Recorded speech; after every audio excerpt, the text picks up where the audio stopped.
सकाळ सकाळी मित्रांनो लावला होता मला चांगलाच घोडा या दोघांनी, कारण की एकटाच होतो, गाडी बांधाय कोण नव्हतं. मग या कारखान्यावरल्या माणसांनीच घेतलेलं आणि ह्या गाड्यांनी बरोबर 800 रुपये माझ्याकडनं घेतलं. कारण की सकाळी पहाटे 6 वाजता गाडी भरलेली होती. कारण की एकटा असल्यामुळे काय करू शकलो नाही, कारण की मामा नव्हतं. मग काय तिथून मग बिल घेतलं बघा, कारण की आंघोळ पाणी काय नव्हतं. 2 दिवस या कारखान्यावर नुसता यांचा बघ्यास एवढा डोळ्यात चालला होता या बोलण्या पलीकडे.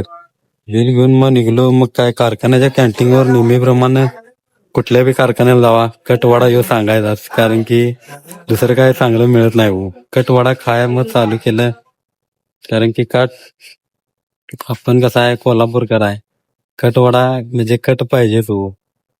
तिथून मग काय कटवाडा खाऊन निघलो. मग गोकुळ शिरगावला आलो बघा. म्हटलं पहिला ऍडब्ल्यू टाकी फुल करूया, त्यासाठी म्हटलं. मग काय भाव आलेला आपल्याला भेटाय, आणि मामा पण आलेला गावाकडनं, आणि हे आमचे मॅनेजर आमच्या गाड्या सगळ्या सांभाळत आलं.